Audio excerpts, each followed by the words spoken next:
ಸಂಶೋಧನೆ ನ್ಯೂಸ್ನ ವೀಕ್ಷಕರಿಗೆ ಮತ್ತೊಂದು ವಿಡಿಯೋಗೆ ಸ್ವಾಗತಗಳು.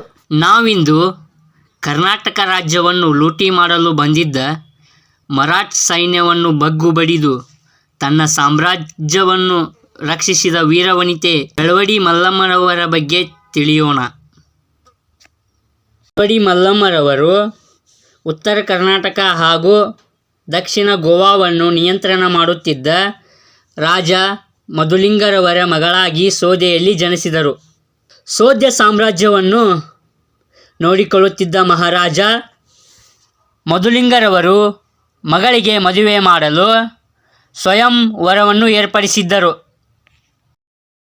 ಆಸ್ಥಾನದಲ್ಲಿದ್ದ ಸೈನ್ಯಕ್ಕೆ ಮಗಳಾದ ಬೆಳವಾಡಿ ಮಲ್ಲಮ್ಮರವರು ಸವಾಲೊಂದನ್ನು ತನ್ನ ವಯಸ್ಸಿನ ಸಂಖ್ಯೆಗಿಂತ ಹೆಚ್ಚು ಹುಲಿಯನ್ನು ಬೇಟೆಯಾಡಿ ತರಬೇಕೆಂದು ಅವರ ಆಸ್ಥಾನದ ಸೈನಿಕರಿಗೆ ಸವಾಲೊಂದನ್ನು ಹಾಕಿದ್ದರು.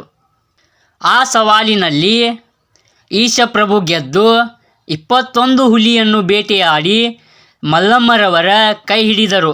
ಇಬ್ಬರು ದಂಪತಿಗಳು ಸೇರಿ ರಾಜ್ಯವನ್ನು ವಿಸ್ತರಣೆ ಮಾಡಿದ್ದರು.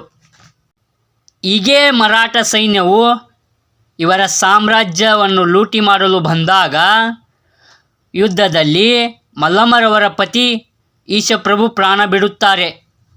ಮಲ್ಲಮ್ಮರವರು ಸಾಮ್ರಾಜ್ಯವನ್ನು ರಕ್ಷಿಸಲು ಒಂದು ಮಹಿಳಾ ಸೇನೆಯನ್ನೇ ಕಟ್ಟಿ ಮರಾಠ ಸೈನ್ಯವನ್ನು ಬಗ್ಗು ಬಡಿದು ಸೋಲಿಸುತ್ತಾರೆ.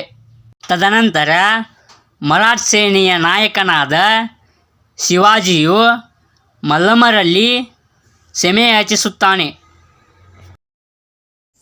ಇಡೀ ವಿಶ್ವದಲ್ಲಿಯೇ ಮೊದಲು ಮಹಿಳಾ ಸೈನ್ಯವನ್ನು ಕಟ್ಟಿರುವುದು ನಮ್ಮ ಬೆಳವಾಡಿ ಮಲ್ಲಮ್ಮರವರು. ದೇಶದಲ್ಲಿನ ಹಲವು ರಾಜ್ಯ ಮನೆತನಗಳು ಬ್ರಿಟಿಷ್ ಸೇನೆಗಳು ಮಲ್ಲಮ್ಮ ಎಂದರೆ ನಡುಗುತ್ತಿದ್ದರು.